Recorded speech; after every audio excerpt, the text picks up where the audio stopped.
Bismillah. Assalamualaikum warahmatullahi wabarakatuh. Waalaikumsalam warahmatullahi wabarakatuh.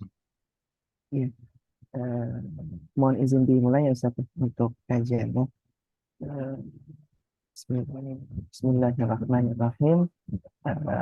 Innal hamdalillah nahmaduhu wa nasta'inuhu wa nastaghfiruh wa nastahdihi wa na'udzu billahi min syururi anfusina wa min sayyiati a'malina may yahdihillahu fala mudhillalah wa may yudlil fala hadiyalah. Asyhadu an la ilaha illallah wahdahu la syarikalah wa asyhadu anna Muhammadan abduhu wa rasuluh.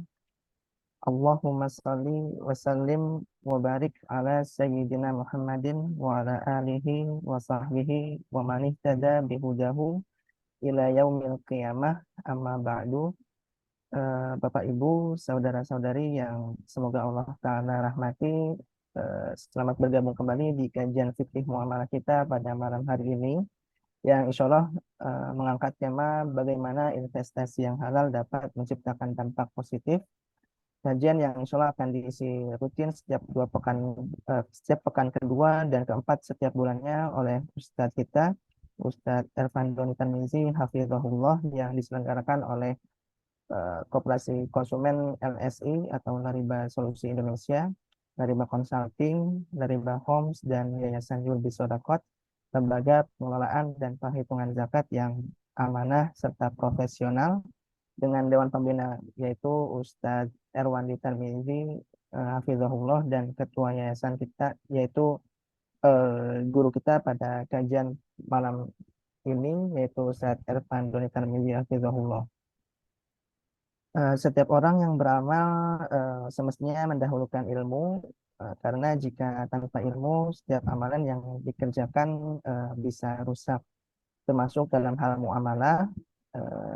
Menanam investasi di suatu bidang usaha adalah di antara bentuk muamalah yang dimana harus diawali pula dengan ilmu.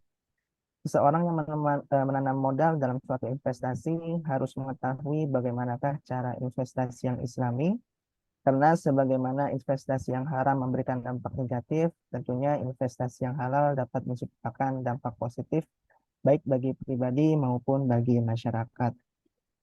Lantas bagaimana investasi yang halal dapat menciptakan dampak positif?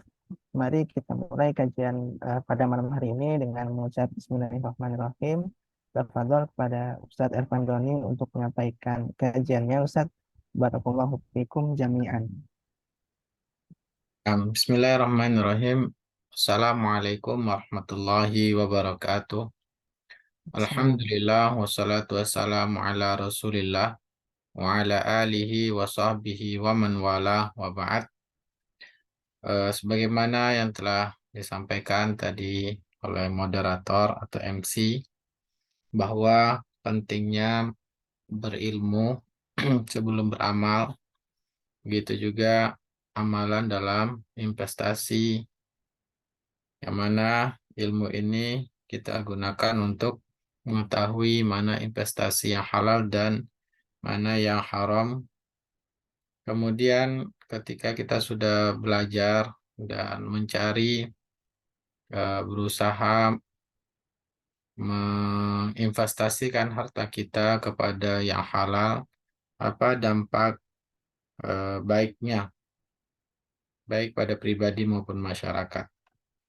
Yang pertama, tentang wajibnya berilmu dalam muamalah, sebagaimana yang dinasihati, perintah dinasihati oleh Umar bin Khattab kepada kaum muslimin, yang mana diriwayatkan dari Imam Tirmidzi, bahwa Khalifah Umar bin Khattab radhiyallahu anhu, beliau memerintahkan kepada para pedagang, yaitu dengan ucapan beliau, la yabi fi suqina illa man tafaqaha fid din. Jangan berjualan di pasar ini para pedagang yang tidak mengerti, tidak belajar fikih muamalat. Nah, ini adalah bentuk perintah pemimpin kepada setiap orang yang ingin menginvestasikan, mengembangkan hartanya dalam bentuk jual beli, maka harus wajib dahulu mempelajari fikih-fikih tentang jual beli. Kemudian juga diriwayatkan dari Abu Laits yang mana wafat pada tahun 373 Hijriah. Beliau berkata, la yahillu lirajuli an yastaghilla bil bai'i wasyira'i ma lam yahfaz kitab al-buyu'. Haram hukumnya bagi seseorang yang akan melakukan jual beli selama dia belum belajar kitab, belum hafal kitab jual beli. Perkataan Al-Laits ini menunjukkan juga sama dengan yang diperintahkan oleh Umar bin Khattab. Wajib hukumnya ketika orang akan melakukan jual beli untuk belajar menghafal masalah-masalah hadis hukum-hukum Islam tentang jual beli. Kemudian juga yang tradisi dahulu, ya, ulama-ulama salaf dahulu, mereka sebagaimana yang diriwayatkan oleh Ibnu Al-Hajj, beliau mengatakan, Sami'tu Sayyidi Aba Muhammad, aku mendengar guruku Abu Muhammad rahimahullah berkata, yadhkuru annahu adraka bil maghribil muhtasib yamshi 'alal aswaq. Yang mana dia berkata bahwa dia masih menemukan di Maroko seorang petugas negara yang melakukan pemeriksaan di pasar. Ya. Kemudian menguji para pemilik toko tentang hukum-hukum jual beli. Nah, apabila barang dagangnya dan bagaimana riba bisa terjadi dalam transaksi dagangannya, kemudian bagaimana cara menghindari riba, jika pedagang dapat menjawab, maka boleh berjualan. Kalau tidak bisa menjawabnya, maka tidak boleh berjualan.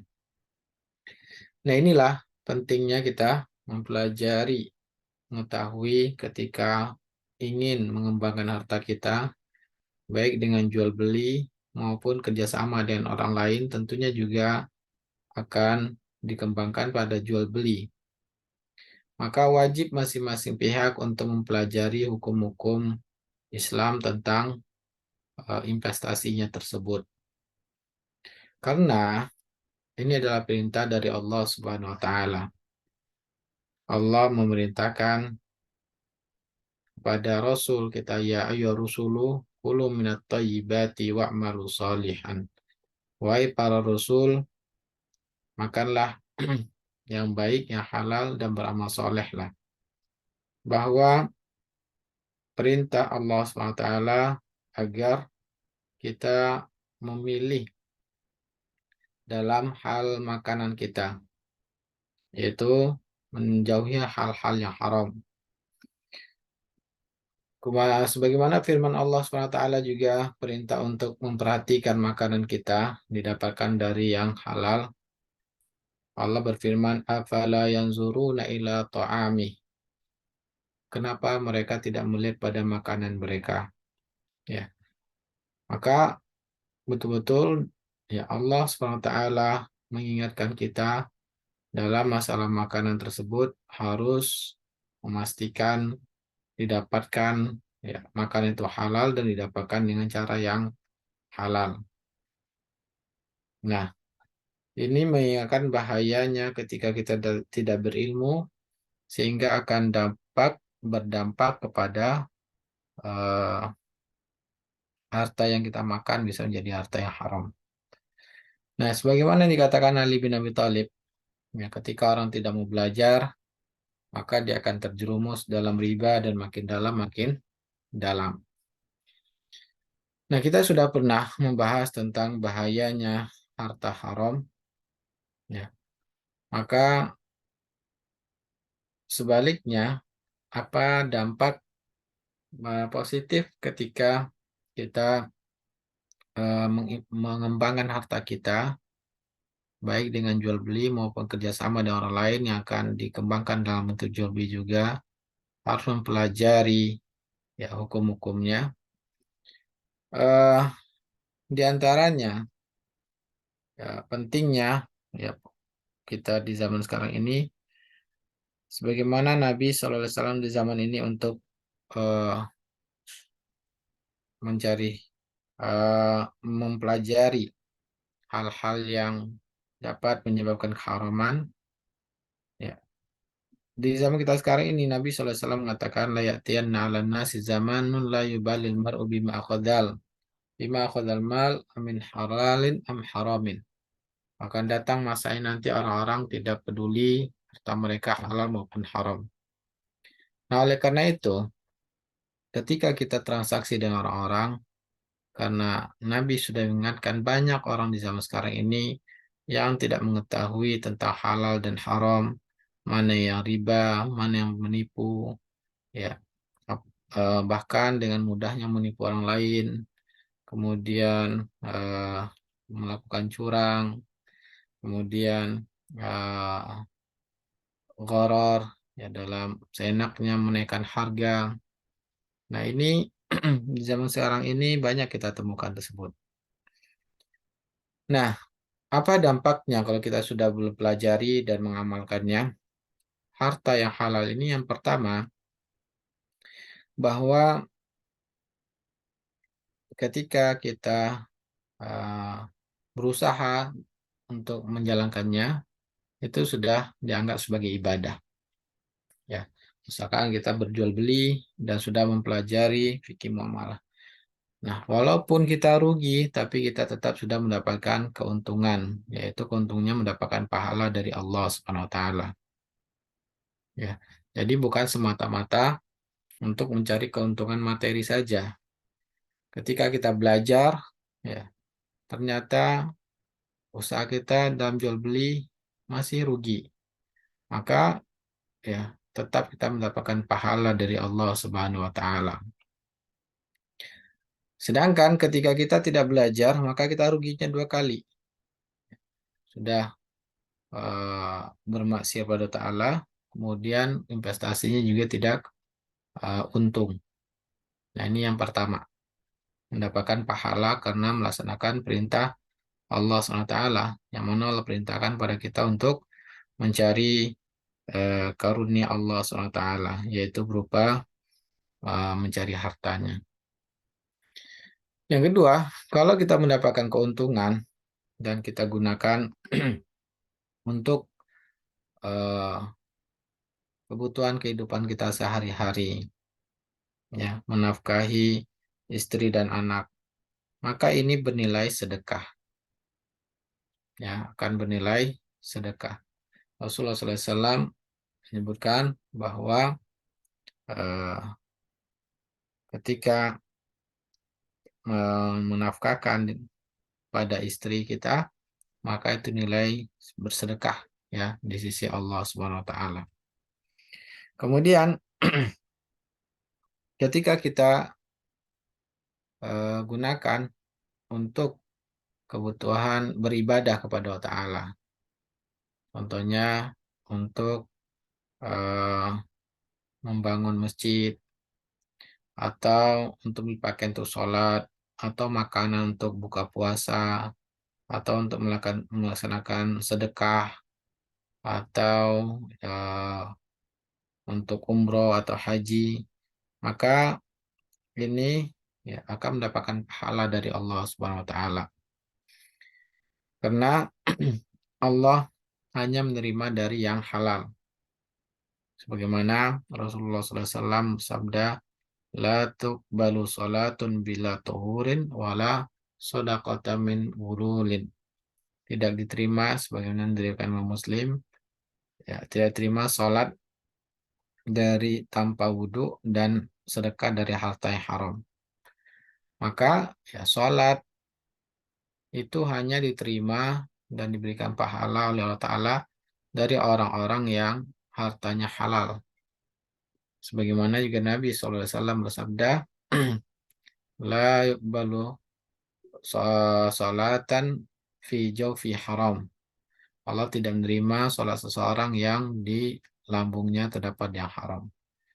Nah, Allah juga mengatakan innama yataqabbalullahu minal muttaqin. Allah menerima dari orang-orang yang bertakwa. Nah, inilah keuntungan bagi pribadi, bagi orang yang berusaha mencari harta dengan cara yang halal dan mendapatkan dengan halal. Sebagaimana yang Nabi SAW sabdakan, ni'mal malus solih lil mar'is solih. Sebaik-baik harta adalah ketika dimiliki oleh orang yang soleh, yaitu yang mencarinya dengan ilmu, kemudian ilmunya diamalkan, kemudian dapat untung, maka keuntungan tersebut akan mendapatkan kebaikan yang banyak bagi orang tersebut. Kemudian bagi orang lain, ya, yang mana misalkan hartanya tersebut didapatkan dengan cara halal, kemudian dia mengembangkannya juga dengan cara yang halal, misalkan kerjasama dengan orang lain. Nah, ini bisa membantu orang lain juga mendapatkan ya, pekerjaan. Misalkan ada seseorang yang tidak memiliki uang dan kita melihat orangnya adalah bisa dipercaya. Kemudian orangnya juga sudah mempelajari fikih muamalah, ya. Kemudian kita tahu dia orangnya adalah amanah. Kemudian kita berikan harta kita kepada dia. Maka kita sudah membantu orang lain dalam eh, berusaha pada hal-hal yang positif. Ya. Nah, walaupun rugi dalam usaha tersebut, ya, qadarullah rugi, maka masing-masing sudah mendapatkan pahala dari Allah Ta'ala. Ya. Nah, kalau ada untung, maka keuntungan tersebut menjadi harta yang halal. Nah, banyaknya di masyarakat kita sekarang ini, karena mereka tidak paham dengan fikih muamalah, maka pemahaman mereka bahwa investasi itu harus untung. Ya, artinya tidak boleh rugi. Nah, itu yang menyebabkan ya melakukan investasi tapi tanpa ilmu. Nah, ketika terjadi kerugian, maka mulai menyalahkan dan meminta untuk modalnya harus kembali utuh. Nah, akhirnya dia berlaku zalim. Nah, itu rata-rata yang terjadi di zaman kita sekarang ini. Ya, pokoknya kalau investasi tidak boleh uangnya hilang begitu saja. Nah, nah berarti dampaknya bagi orang lain akan menggerakkan ekonomi, ya, akan membantu orang lain dalam mencari karunia Allah yang halal. Dan kalau memang rugi, maka keduanya adalah sudah mendapatkan pahala dari Allah Ta'ala. Nah, dengan demikian, ya, ketika mendapatkan untung, maka keuntungannya ini terus menggerakkan ekonomi, ya. Sehingga kalau rugi pun sama-sama menanggung kerugian. Nah, inilah investasi yang sesuai syariat Islam, yang mana dengan itulah ya keberkahan demi keberkahan Allah turunkan. Sebaliknya, kalau investasi modalnya dijamin, maka itu riba, maka Allah akan menurunkan azabnya, ya, hilangnya keberkahan pada harta dan musibah-musibah lainnya. Itulah yang kita rasakan di zaman sekarang ini, bahwa harta itu ya hilang, Allah cabut keberkahannya. Walaupun kita di zaman kita sekarang ini banyaknya harta, tetapi hilangnya keberkahan dari harta itu sendiri. Tidak ada harta di masa Nabi SAW seperti di zaman kita sekarang ini. Ya, yang mana apapun Allah perlihatkan kekayaannya, minyak bumi, kemudian gas, semuanya adalah memiliki harta yang bernilai. Tapi kita lihat kekayaan itu hanya dimiliki sebagian orang saja. Lebih banyak orang yang miskin. Ya. Sedangkan di masa Umar bin Abdul Aziz tidak sebanyak sumber daya alam yang di masa ini. Tapi ketika itu ya mereka semuanya mengerti bagaimana cara bermuamalah jual beli yang sesuai syariat Islam. Dan mereka juga membayar sedekah dan zakatnya. Sehingga itulah yang Allah inginkan, supaya harta itu tidak dimilikinya sebagian orang saja. Sehingga apa? Sulit mencari orang miskin di masa Umar bin Abdul Aziz. Nah, ini adalah manfaat berikutnya. Hidup akan tenang, sulit mencari orang miskin. Sebaliknya, di zaman kita sekarang ini, ya, begitu banyak harta sumber daya alam di muka bumi ini, tapi yang miskin jauh lebih banyak. Ada yang kelaparan, penindasan, kezoliman, karena semuanya kena riba. Nah, inilah dampak buruk dari investasi riba tersebut. Dan memang salah satu solusi agar seperti di masa Umar bin Khattab, masa Umar bin Abdul Aziz, ya sulitnya mencari orang miskin yang kelaparan. Betul-betul harta itu dimiliki oleh semua orang, ya mereka dengan mudahnya membayar zakat, sedekah karena mereka tahu mana yang halal, mana yang haram. Sebaliknya ketika sudah riba merajalela, maka dan kebodohan pun terhadap eh, fikih muamalah ini akan terus kita melihat banyaknya kemiskinan dan kezoliman di tengah-tengah kita, pembunuhan dan lain-lainnya. Nah, inilah dampak positif dari mempelajari fikih muamalah dan mendapatkan keuntungannya halal. Oke, saya rasa ini sedikit pandangan tentang pentingnya investasi dengan cara yang halal dan terus belajar fikih jual beli merupakan kewajiban bagi seorang muslim dalam mencari harta. Wallahu taala alam. Ya, Masya Allah. Baik, jazakallahu khairan Ustadz atas materi dan ilmu yang telah disampaikan. Selanjutnya, insya Allah saat ini kita membuka untuk sesi diskusi dan tanya jawab. Jadi jika Bapak dan Ibu ada yang ingin ditanyakan atau ada yang ingin disampaikan, dipersilakan untuk raise hand ataupun bertanya melalui kolom chat. Dan untuk pertanyaan bisa pertanyaan seputar fikih muamalah lainnya. Jadi bisa pertanyaan di luar tema kajian pada malam hari ini. Sebelum sesi tanya jawab dimulai, ada beberapa hal yang ingin kami sampaikan. Yang pertama adalah mohon diinformasikan nama dan asalnya dari mana. Lalu yang kedua adalah yang mungkin diprioritaskan adalah yang raise hand terlebih dahulu, baru setelah itu yang bertanya melalui kolom chat. Dan juga untuk pertanyaannya bisa disampaikan satu pertanyaan prioritas dahulu. Kemudian jika ingin bertanya lagi bisa raise hand kembali. Lalu yang terakhir adalah jika ingin menyebutkan lembaga lain atau bulan, mohon disebutkan inisialnya saja dan jangan langsung menyebutkan lembaga tersebut supaya menjaga adab. Baik, Bapak Ibu dipersilakan untuk bertanya.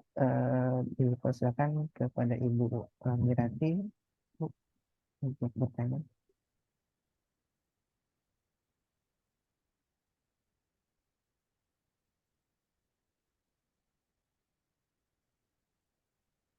Ya, Bismillah. Assalamualaikum warahmatullahi wabarakatuh. Waalaikumsalam warahmatullahi wabarakatuh. Ya, Assalamualaikum Ustaz.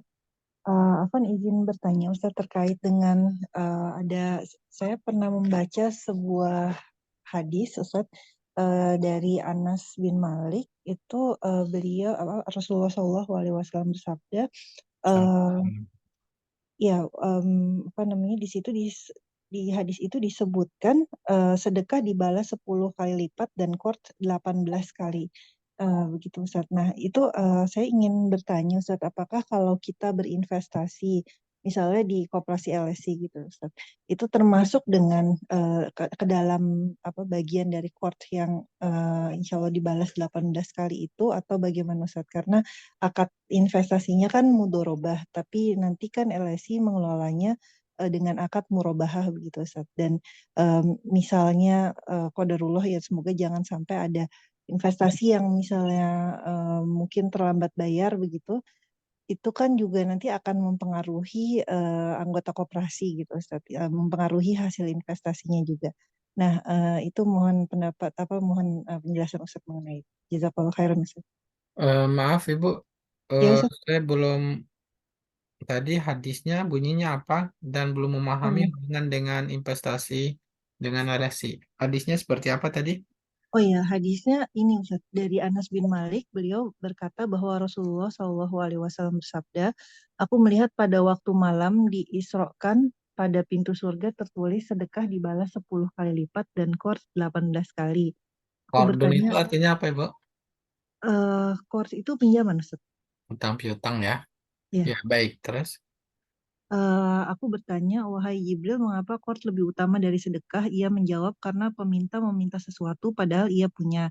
Sedangkan yang meminjam tidak meminjam kecuali karena keperluan. Hadis riwayat Ibnu Majah. Tapi saya tidak tahu derajat hadisnya, Ustaz. Ya. Kemudian hubungan dengan ini, investasi, tadi seperti apa, Ibu?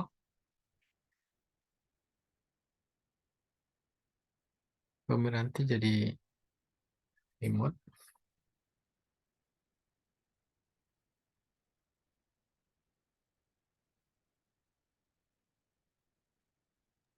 Ya, Van Ustaz tadi belum bisa unmute.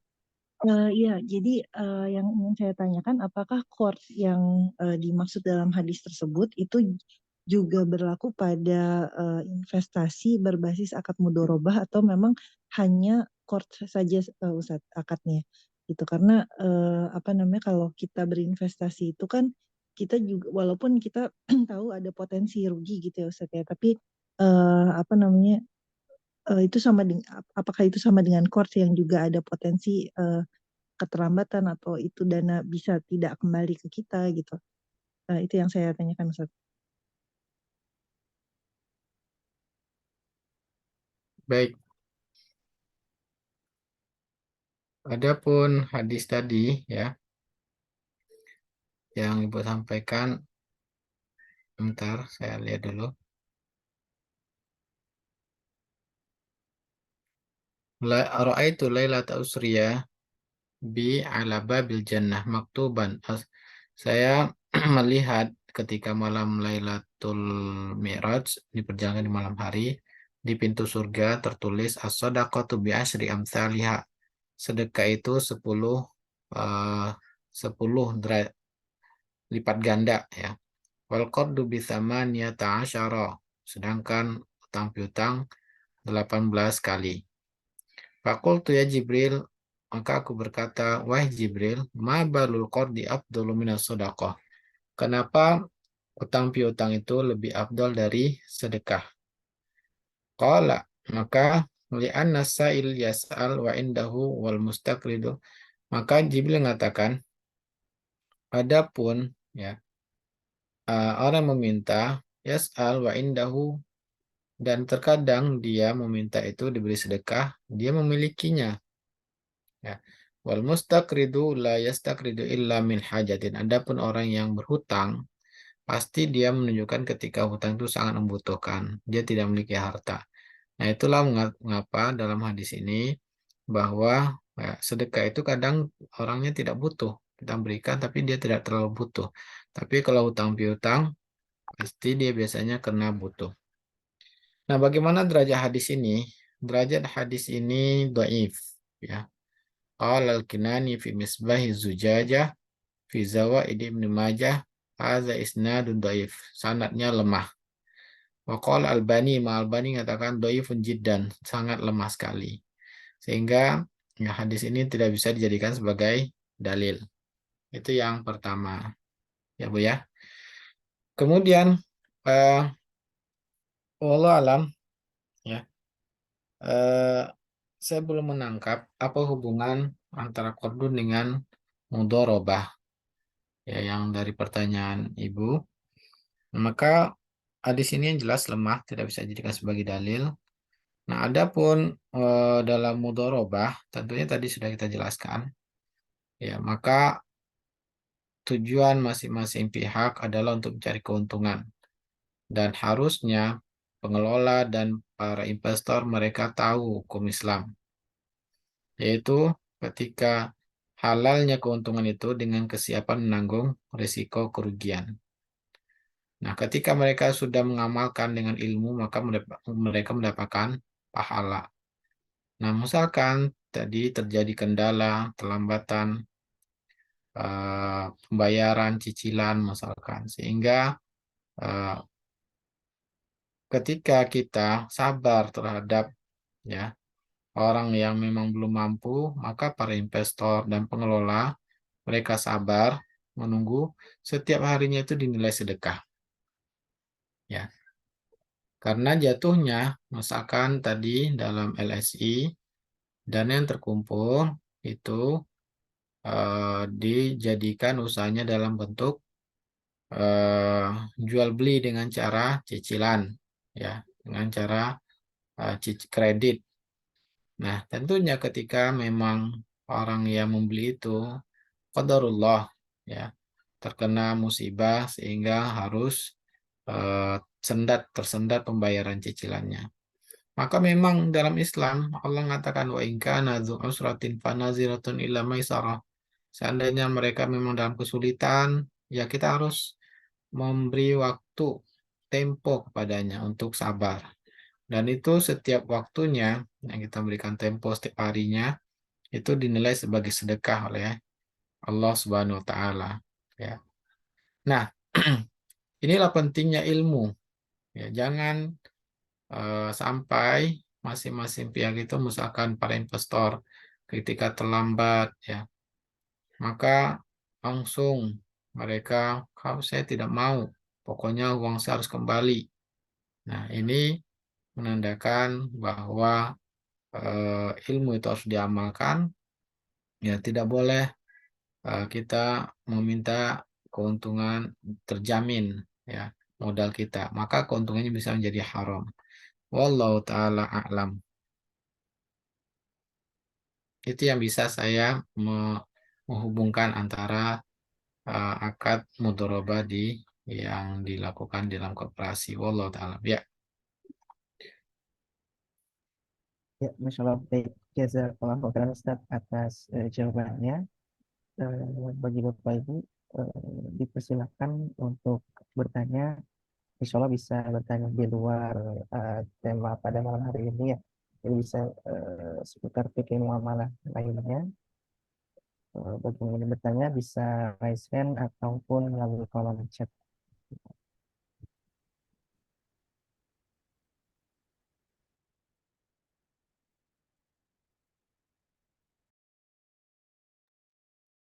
Baik, mungkin izin oh ya, dipersilakan ke Pak Abu Faiz. Ya, silakan. Assalamualaikum. Waalaikumsalam warahmatullahi wabarakatuh.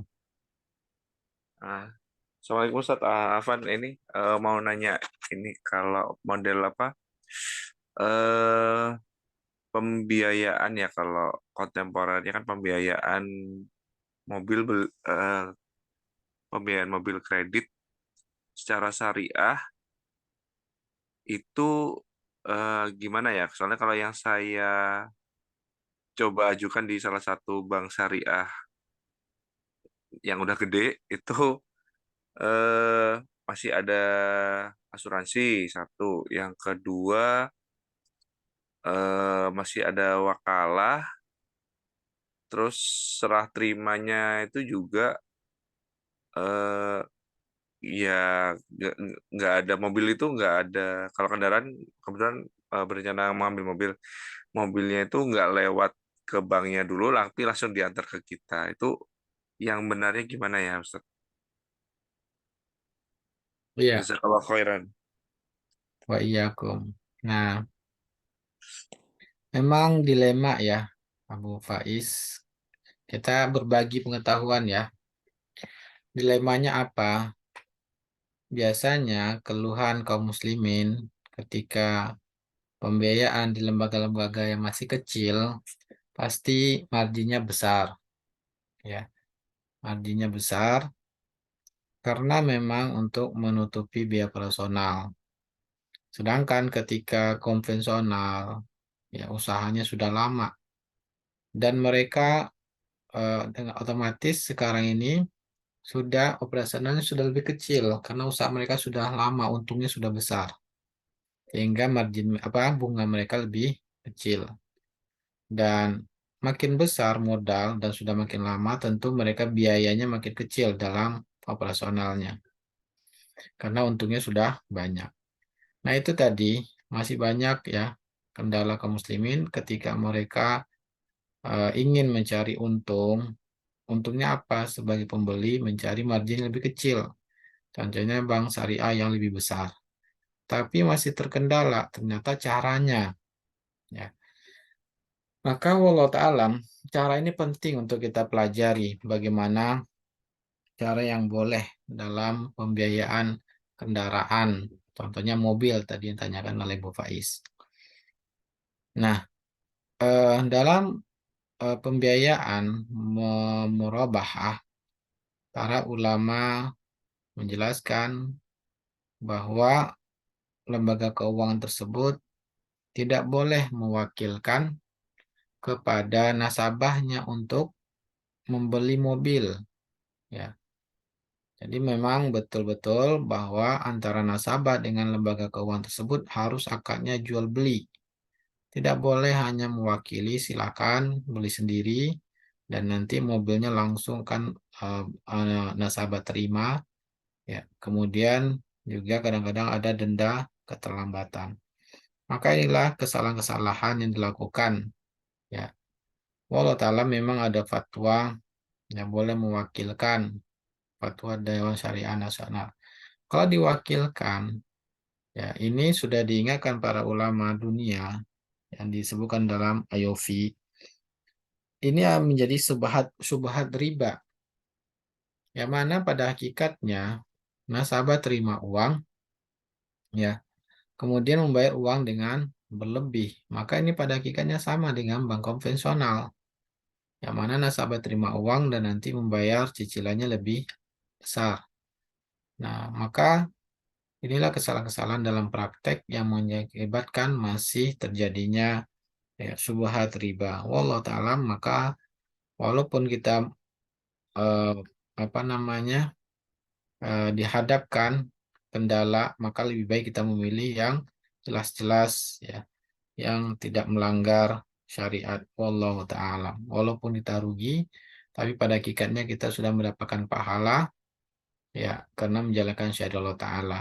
Dan Allah akan mengganti ya biaya yang mahal tadi dari margin tersebut karena ketakutan pada Allah, takut pada Allah SWT. Allah akan menggantinya, harta mobilnya akan menjadi berkah dan Allah akan melipat gandakan hartanya dari yang lain. Allah Ta'ala. Ya. Semoga Bu Faiz ada tanggapannya. Bagaimana Pak Abu Faiz, ada yang ingin disampaikan? Ada yang masih kurang jelas? Afwan Ustadz, boleh ini. Kan oke, kalau asuransi itu gimana Ustadz? Tadi kalau memang wakalah nggak boleh. Kalau asuransinya gimana Ustadz? Kalau asuransi boleh, nggak ada masalah. Oh, asuransi Wakalahnya boleh. seperti apa Bu Faiz? Wakalahnya memang diberikan uang berikan uang kepada nasabah. Saya baru lihat ininya aja sih Ustadz, apa ya, kayak SP3 apa SPK3 apa gitu, baru lihat itunya. Kalau saya lihat urut-urutannya nggak cocok ya nggak jadi saya Ustadz gitu. Iya, biasanya Nah, diwakilkan ya. gitu. Berarti kalau asuransi pun, asuransi masih nggak masalah ya Ustadz ya? Asuransi kalau jadi apa namanya sudah dalam bagian jual belinya nggak ada masalah. Artinya tidak dipisah, itu boleh. Eh, Maksudnya gimana Ustadz kalau tidak dipisah itu? Artinya dalam akad jual beli mobilnya Nah, sudah ada asuransinya, tidak asuransi dipisah. Yang dipisah itu akad jual mobilnya tersendiri, akad asuransinya sendiri, nah itu dipisah. kalau misalkan asuransinya dikasih gratis gitu gimana Ustadz? Nah itu yang itu boleh, itu berarti tergabung Oh, berarti. oh, oke. Oke. Sama ini Ustadz, adakah syarat misalkan dari misalkan kayak BMT atau BMT yang misalkan dia untuk serah terima barangnya, kan kalau mobil biasanya nggak bisa langsung serah terima, itu teknis serah terima yang bagusnya gimana? Maksudnya kan misalkan seorang satu lembaga BMT dia kan harus membeli barangnya dulu Ustaz. baru Iya, bisa dijual ke saya, misalkan saya sebagai iya. pembeli. Nah, itu teknis yang paling bagusnya gimana Ustadz ya? Teknisnya semuanya harus terpisah. Pertama, Ah, nasabah datang ke lembaga keuangan, mm, nah, janji, ya, janji antara nasabah dengan lembaga keuangan. Nah, kemudian lembaga keuangan BMT membeli akad jual beli dulu dengan dealer. mm, Nah, kemudian serah terima mobilnya. Nah, setelah itu baru melakukan akad jual beli dengan nasabah, ya, mm. dan serah terima. Nah, itulah yang benar. Nah, kalau yang perwakilan yang biasa perwakilan, mereka tidak ada perwakilan dari bank untuk serah terimanya, langsung pada nasabah. Silakan ambil saja atau langsung dikirim ke nasabah tanpa ada akad dulu, ya, antara bank dengan eh, dealernya. Wallahu taala alam.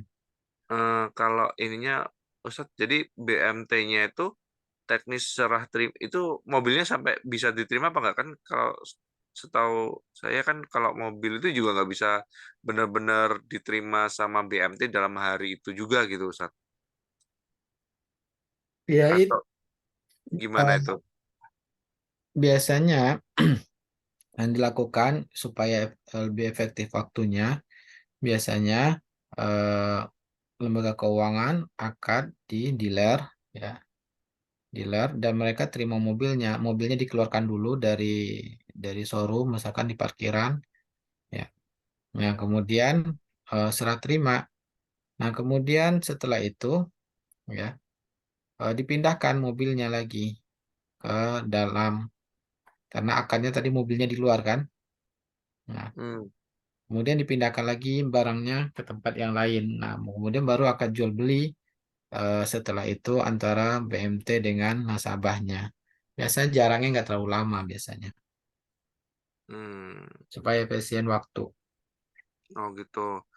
Ya, Kalau misalkan kan itu apa teknis serah terimanya KOP ya apa kalau nggak salah ya namanya itu dari apa oke. YouTube ya. Itu selain memindahkan barang ada yang surat itu ya Ustadz ya. Kalau saya lihat di apa di YouTube-nya itu.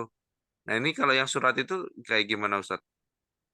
Iya, akad-akad, surat-surat semuanya. Hmm, Jadi ada akad-akad tuh, akad jual belinya. oke. Jadi misalkan dari BMT dia sudah 100% transfer, berarti sudah selesai berarti sudah sebenarnya udah itu eh, dan dari dealer ada suratnya ini dikirim kepada yang BMT-nya itu berarti sudah ada suratnya juga ya Ustadz ya berarti ya. Nggak harus dibayar 100%. Intinya BMT sudah Oh. melakukan akad jual beli dan dia sudah terima mobilnya, sudah sah jual beli mereka. Ya, Nah, biasanya oh BMT tidak oke. mau membayar dulu, bayarnya nanti. Ya, satu Oh, hari atau yang penting akad jual beli itu sudah sah karena mobilnya sudah dikuasai oleh BMT, sudah berpindah tanggung jawab pada BMT. Nah, kemudian BMT baru transaksi lagi dan menyerahkan kunci dan surat-surat kepada nasabahnya. Dan mobil ah, biasanya dititipkan lagi ke dealer dan besok baru dikirim ke rumah nasabah. hmm.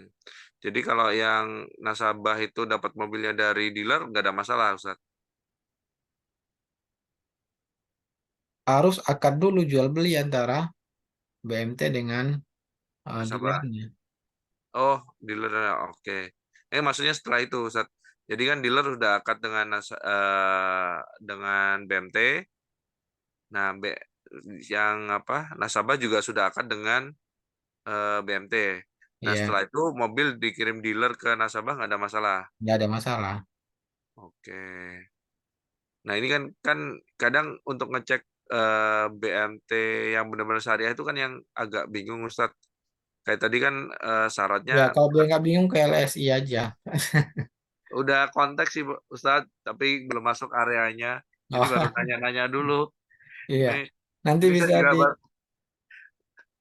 saya Iya. di Cilegon, Oh, Masya Allah, ya. jadi belum masuk. Jadi ngeceknya gimana gitu kan kalau ada BMT gini, apakah dia benar-benar sudah terima mobilnya 100% apa belum gitu, Ustadz? Ya, tanyakan rincinya prakteknya seperti apa, tahapannya pada mereka. Heeh. Nah, kalau sudah seperti yang tadi, maka itu baru yang dibolehkan. Kalau tanpa pemindahan barang gimana Ustaz? Yang penting tapi ada suratnya gitu. Nggak boleh karena ada larangan menjual di tempat dibeli barang. Harus dipindahkan dulu. Hatta yahuzahu ila rahlih. Ya dilarang menjual barang sampai dipindahkan dulu. Biasanya kalau orang kan pindahkan ke rumah. Saya beli barang dari Bali, misalkan saya beli beras, saya beli dari orang lain, saya pindahkan ke rumah, baru saya jual ke orang lain. Tidak Hmm. boleh saya beli beras itu di toko itu juga masih berasnya, kemudian saya jual lagi pada orang lain. Nggak boleh, harus dipindahkan dulu. Karena larangan Hmm. Nabi tadi. Oh gitu Ustaz. Walaupun surat-suratnya sudah lengkap, sudah dibayar 100% malah katanya. Nggak Nah, itu. boleh, karena tanggung jawab masih karena barang yang masih di sana, masih tanggung jawab dari si eh, penjual pertama. Nah, itulah pentingnya pemindahan barang tadi, memastikan tahapan pindahnya tanggung jawab. Jadi Hmm. memang begitu yang dipahami para sahabat. Ketika ada sahabat yang jual beli, ya dia beli barang masih di sana, kemudian ada yang nawar, dia jual, maka ditegur, nggak boleh katanya. Nabi melarang menjual barang dijual di tempatnya, tempat membelinya. Harus dikeluarkan dulu, harus keluar dulu dari tempat pembeli pertama. Oh gitu.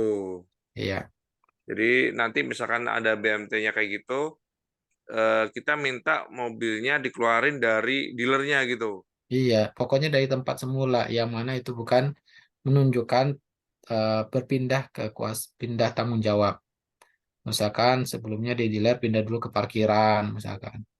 Nah, Oke, parkiran itu kan sudah tidak di luar tempat pertama. oke, Ustaz. Jazakallah khairan. Wah, Jadi iya. tinggal nanyanya gini, kapan buka di Cilegon, Ustaz? Iya, silakan tanyakan ke Lesi ya. Oke, oke. Jazakallah khairan. Terima kasih. Iya, Assalamualaikum. Waalaikumsalam berkata. Masya Allah, baik. Jazakallah khairan Ustaz atas jawabannya. Selanjutnya ke Pak Fatahul Alam, dipersilakan Pak. Bismillahirrahmanirrahim. Assalamualaikum warahmatullahi wabarakatuh. Waalaikumsalam warahmatullahi wabarakatuh. Ustadz, Ana mau tanya tentang jual beli tapi barang setengah jadi, Ustadz. Jadi kasusnya gini, misalnya Ana kan beli rumah nih, Ustadz, ke developer kan ya, Iya, dengan cicilan misal 1 tahun gitu. Tapi desain dari Ana sendiri gitu. Jadi misal Ana punya desain, saya kasih ke developer dengan akad setahun cicilan, udah lunas nih, Ustadz. Tapi rumahnya belum jadi. Jadi pembayaran udah lunas tapi rumahnya setengah jadi dengan desain saya tadi. Nah itu kalau misal rumahnya ini dijual ke orang lain itu boleh nggak ya Ustadz? Soalnya kan desainnya kan dari saya dan rumahnya kan belum jadi. Tapi apa namanya cicilannya itu udah lunas Ustadz. Apakah Ini boleh dijual atau antum enggak? ingin jual lagi ke orang lain gitu. Iya. Baik.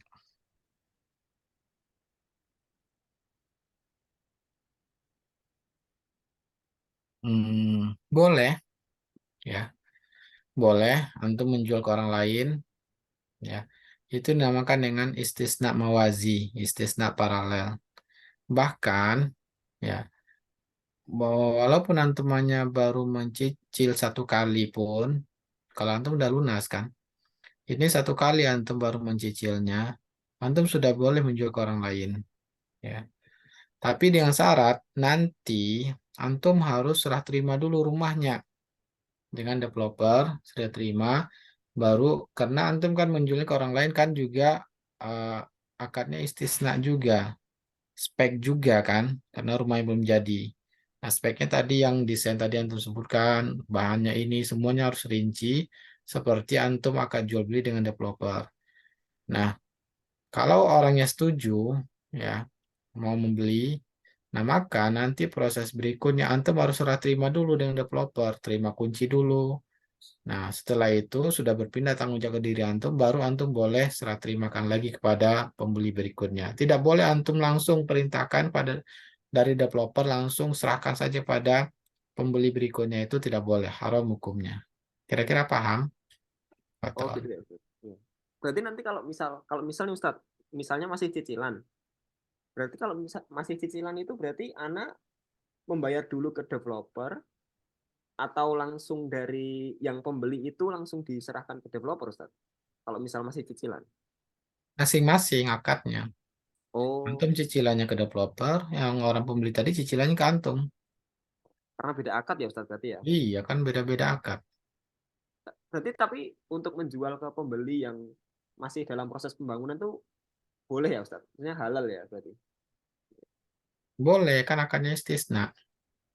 Oh gitu. Halalnya akad istisna itu jual beli jasa, beda dengan jual beli barang. Kalau jual beli barang tidak boleh menjual barang yang belum dimiliki. Artinya barang yang sudah jadi. Tapi kalau barang dibikin dulu boleh. Misalnya antum ya pesan kue ya jelas speknya. Kemudian antum jual lagi pada orang lain. Padahal kuenya belum jadi itu juga boleh nggak ada masalah. Oh gitu Ustaz. Baik Tapi Ustaz. syaratnya tadi yang saya sebutkan akadnya masing-masing dan masing-masing bertanggung jawab dengan akad yang mereka sepakati. Baik Ustaz. Ya, Jazakallah. wa iyyakum.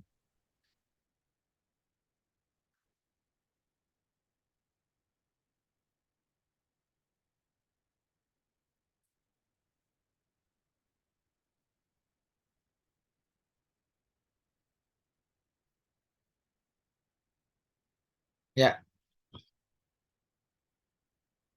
oh hostnya terlempar keluar ya. Rizky gimana Rizky? Oh ya, Afwan Ustaz, tadi sepertinya sinyalnya terputus Ustaz. Afwan Ya, Ustaz. Ya, baik. Bapak Ibu ada yang ingin bertanya baik di kelompok maupun melalui Tyson, Bapak Ibu dipersilakan jika karena insya Allah masih ada waktu ya Bapak Ibu.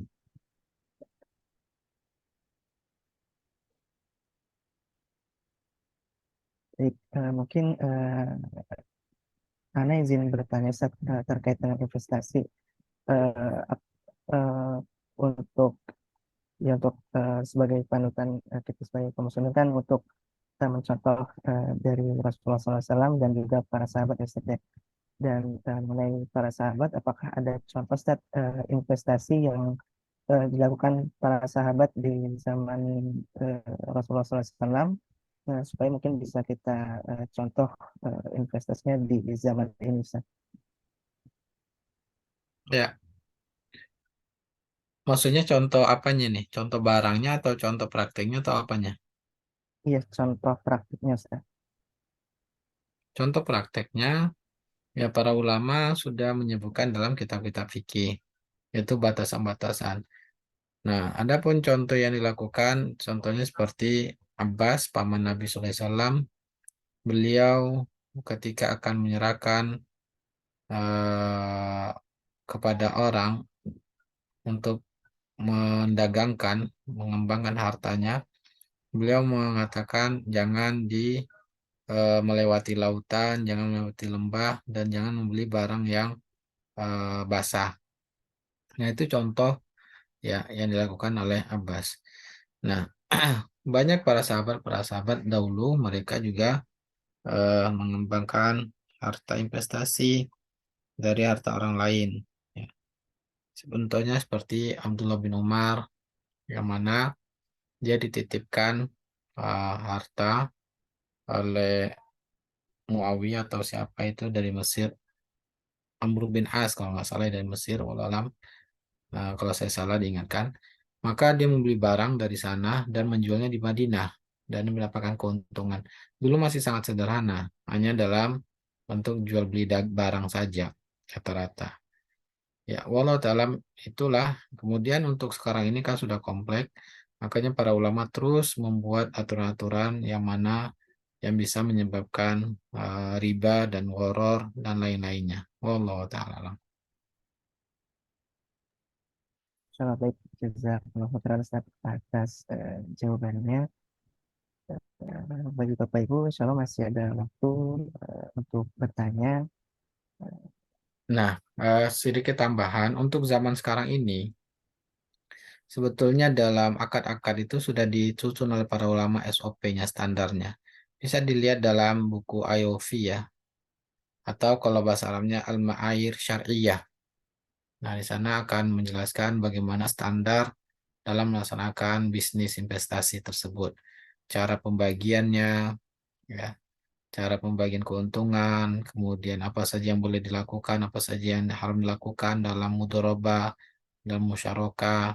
Kemudian ketika terjadi penipuan, bagaimana caranya menyelesaikannya. Nah, itu ada standarnya, sudah disusun oleh para ulama. Itu sangat rinci. Bisa dibaca dalam bentuk Inggris, ada IOV, atau dalam bentuk bahasa Arab, Al-Ma'ayir Syariah. Ya,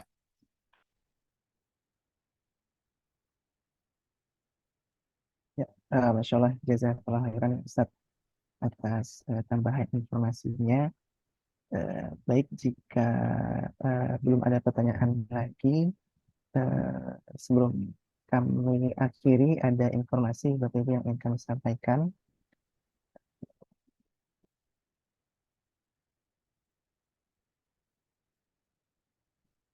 Ya, jadi insya Allah Bapak Ibu, saat ini untuk per tanggal 18 Desember 2023 hingga 5 Januari 2024, insya Allah ada pembukaan Globusters series 1, di mana periodenya itu 18 Desember 2023 sampai dengan 5 Januari 2024.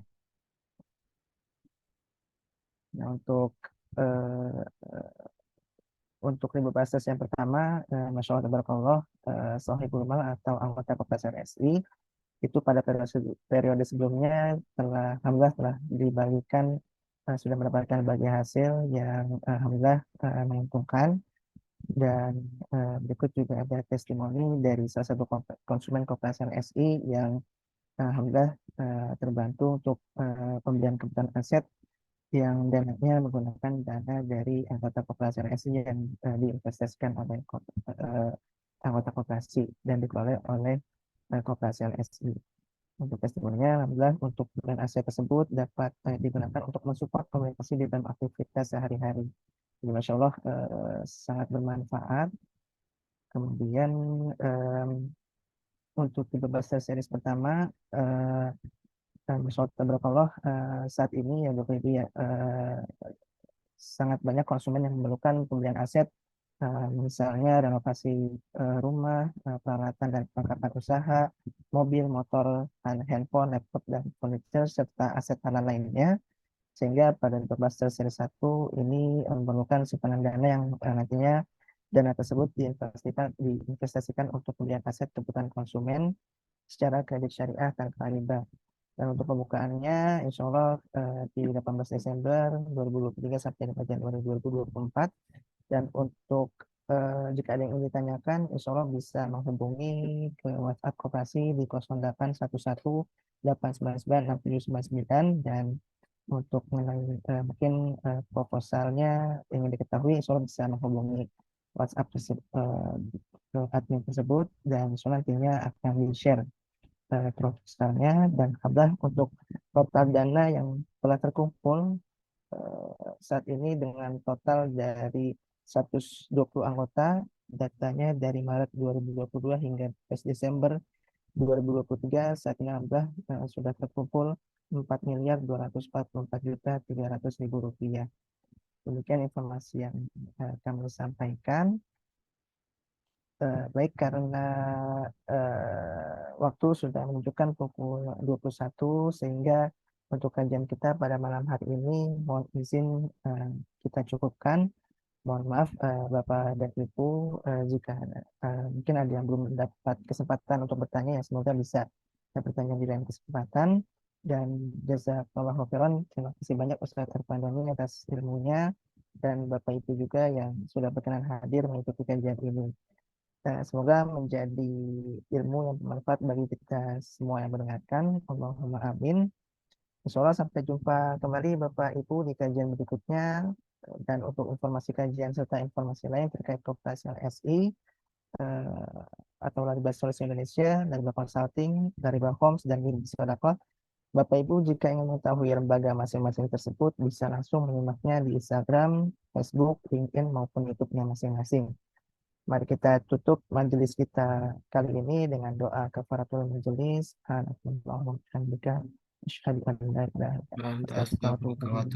Assalamualaikum warahmatullahi wabarakatuh.